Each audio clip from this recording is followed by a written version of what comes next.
Hello, എല്ലാവർക്കും നമസ്കാരം. നമ്മുടെ കേരളത്തിൽ വീണ്ടും ഒരു മഴക്കാലം കൂടി അല്ലേ? നമ്മൾ മലയാളികൾക്കൊക്കെ വെള്ളം എന്ന് പറഞ്ഞാൽ പെയ്യാതിരിക്കുമ്പോൾ വിഷമവും പെയ്തു കഴിഞ്ഞാൽ പ്രളയവും എന്ന അവസ്ഥയാണ്. എന്നാൽ നമ്മുടെ തൊട്ടടുത്തുള്ള രണ്ട് അയൽക്കാരുണ്ടല്ലോ, നമ്മുടെ തമിഴ്നാടും കർണാടകയും. അവർക്കിടയിൽ വെള്ളം എന്ന് പറഞ്ഞാൽ അത് വെറും വെള്ളമല്ല, അത് ചോരയാണ്, വീര്യമാണ്. പിന്നെ വർഷങ്ങളായി തുടരുന്ന ഒരു ഒന്നൊന്നര ഈഗോ ഫൈറ്റും കൂടിയാണ്.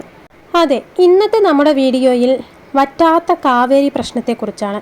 പ്രത്യേകിച്ച് സിനിമയിലെ സൂപ്പർ സ്റ്റാർ പദവിയിൽ നിന്ന് തമിഴ്നാടിൻ്റെ രാഷ്ട്രീയ നായകനായി മാറിയ നമ്മുടെ സ്വന്തം ദളപതി വിജയ് ഇപ്പോൾ ഈ കാവേരി വിഷയത്തിൽ ചെന്ന് ചാടിയതും അതുകാരണം ബാംഗ്ലൂരിൽ അദ്ദേഹത്തിൻ്റെ ഏറ്റവും പുതിയ സിനിമയായ ജനനായകൻ തിയേറ്ററുകളിൽ നിന്ന് വലിച്ച് താഴെയിടേണ്ടി വന്നതുമായ ചൂടുള്ള വർത്തമാനങ്ങളാണ് ഇന്നത്തെ വീഡിയോ. തമിഴ്നാടും കർണാടകയും തമ്മിൽ ഇപ്പോൾ എയർപോർട്ടിൽ വരെ തടയും എന്ന് പറയുന്ന രീതിയിൽ വലിയൊരു കോലാഹലം നടക്കുകയാണ്.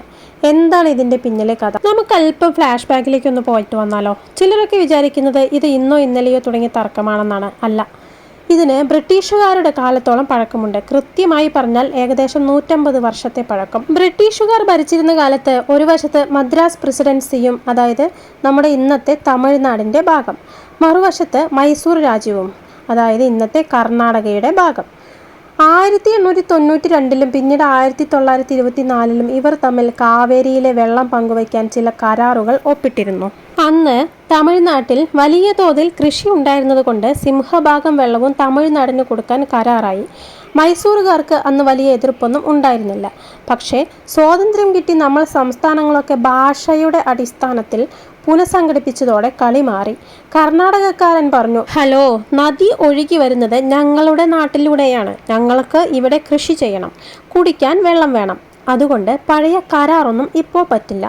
തമിഴ്നാട്ടുകാരൻ തിരിച്ചു പറഞ്ഞു, അതൊന്നും പറഞ്ഞാൽ പറ്റില്ല, ഞങ്ങളുടെ കർഷകർക്ക് ഈ വെള്ളം ജീവനാണ്, കരാർ തന്നെയാണ്. അങ്ങനെ മഴ പെയ്യാത്ത ഓരോ കൊല്ലവും ഈ ഡാമുകളിലെ ഷട്ടറുകൾക്കൊപ്പം ഇരു സംസ്ഥാനങ്ങളിലെയും ജനങ്ങളുടെയും രാഷ്ട്രീയക്കാരുടെയും BP കൂടും. സുപ്രീം കോടതിയും ട്രൈബ്യൂണലുമൊക്കെ മാറി മാറി വിധികൾ പുറപ്പെടുവിച്ചിട്ടുണ്ടെങ്കിലും പ്രശ്നം ഇപ്പോഴും വറ്റാത്ത കാവേരി പോലെ ഒഴുകിക്കൊണ്ടേയിരിക്കുകയാണ്.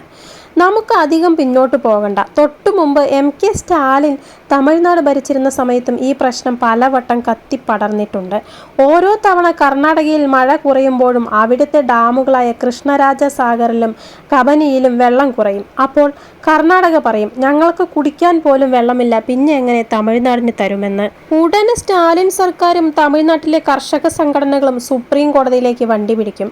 സ്റ്റാലിൻ ഭരിച്ചിരുന്ന കാലത്ത് കേന്ദ്ര സർക്കാരിനോടും കാവേരി വാട്ടർ മാനേജ്മെന്റ് അതോറിറ്റിയോടും ശക്തമായി വാദിച്ച് തമിഴ്നാടിന് അർഹതപ്പെട്ട വെള്ളം ചോദിച്ചു വാങ്ങാൻ വലിയ നിയമ പോരാട്ടങ്ങൾ തന്നെ നടത്തിയിട്ടുണ്ട്.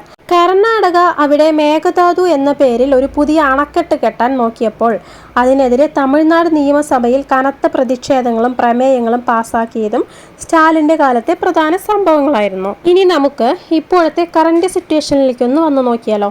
സിനിമയിൽ നിന്ന് നേരെ രാഷ്ട്രീയത്തിലേക്ക് വന്ന് തമിഴക വെട്രിക്കഴകം എന്ന പാർട്ടി ഉണ്ടാക്കി ഭരണം പിടിച്ച നമ്മുടെ സ്വന്തം ദളപതി വിജയ് ഉണ്ടല്ലോ, പുള്ളിക്ക് ഇപ്പോൾ കസേര കിട്ടിയതോടെ പഴയ പോലെ വെറുതെ മാസ് ഡയലോഗ് അടിച്ച് ഒഴിഞ്ഞു മാറാൻ പറ്റില്ല. തമിഴ്നാടിൻ്റെ മുഖ്യമന്ത്രി എന്ന നിലയിൽ കർഷകരുടെ പ്രശ്നത്തിൽ ഇടപെടാതെ വിജയ്ക്ക് മുന്നോട്ട് പോകാനും കഴിയില്ല. അങ്ങനെ കാവേരി പ്രശ്നം വീണ്ടും തലപൊക്കിയപ്പോൾ വിജയ് ഒരു പുതിയ രാഷ്ട്രീയ അടവ് പയറ്റി.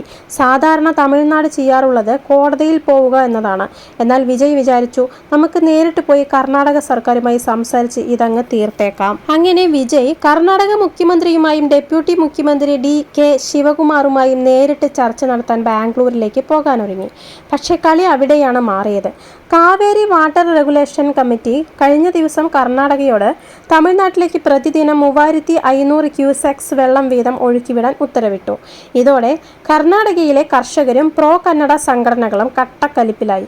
അവർ പറഞ്ഞു, ഞങ്ങൾ ഇവിടെ തുള്ളി വെള്ളമില്ലാതെ കഷ്ടപ്പെടുമ്പോൾ തമിഴ്നാടിന് വെള്ളം കൊടുക്കാൻ പറ്റില്ല എന്ന്. ഈ കലിപ്പ് ചെന്ന് തീർന്നത് എവിടെയാണെന്നറിയാമോ? നമ്മുടെ വിജയിൻ്റെ ഏറ്റവും പുതിയ സിനിമയായ ജനനായകൻ തിയേറ്ററുകളിലാണ്. സിനിമ റിലീസ് ചെയ്ത് നല്ല രീതിയിൽ ഓടിക്കൊണ്ടിരുന്ന ബാംഗ്ലൂരിലെയും മധ്യയിലെയും തിയേറ്ററുകളിലേക്ക് കന്നഡ സംഘടനകൾ ഇരച്ചു കയറി. അവർ ജനനായകൻ സിനിമയുടെ വലിയ കട്ടൗട്ടുകളും പോസ്റ്ററുകളും കീറിയെറിഞ്ഞു, സ്ക്രീനിംഗ് നിർത്തിവെപ്പിച്ചു. അവരുടെ വാദം ശരിയാണ്. തമിഴ്നാട് മുഖ്യമന്ത്രിയുടെ സിനിമ ഞങ്ങളുടെ നാട്ടിൽ ഓടിക്കാൻ സമ്മതിക്കില്ല. തിയേറ്റർ ഉടമകൾ ഒടുവിൽ ക്രമസമാധാന പ്രശ്നം പേടിച്ച് സിനിമാ പ്രദർശനം പൂർണ്ണമായി നിർത്തിവെച്ചു. പാവം വിജയ് ആരാധകർ ഒടുവിൽ സിനിമ കാണാൻ പറ്റാതെ തലയിൽ കൈവച്ചിരിക്കുകയാണ്.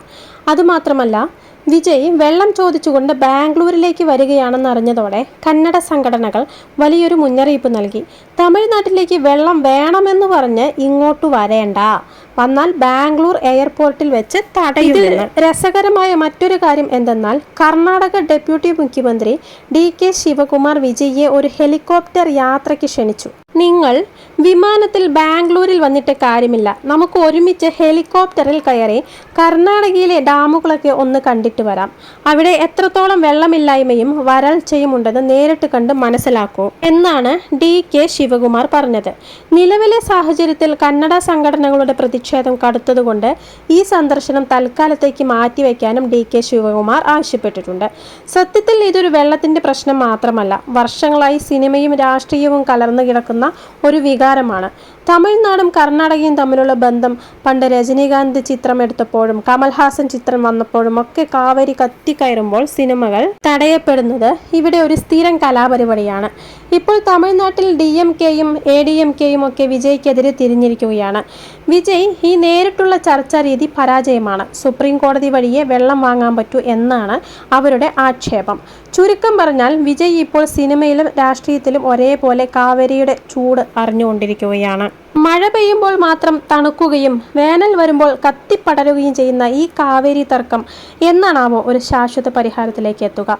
എന്തായാലും സിനിമയിലെ മാസ് ഹീറോ ആയ വിജയ്ക്ക് രാഷ്ട്രീയത്തിലെ ഈ റിയൽ ലൈഫ് കാവേരി ത്രില്ലർ വലിയൊരു പരീക്ഷണം തന്നെയാണ്. നിങ്ങളുടെ അഭിപ്രായങ്ങൾ കമന്റ് ചെയ്യുക. വീഡിയോ കാണുന്നതിനോടൊപ്പം തന്നെ ഒരു ലൈക്കും കൂടി പ്രതീക്ഷിക്കുന്നു. ചാനൽ ഇതുവരെ സബ്സ്ക്രൈബ് ചെയ്തിട്ടില്ലെങ്കിൽ അതും കൂടി ചെയ്യാൻ മറക്കരുത്.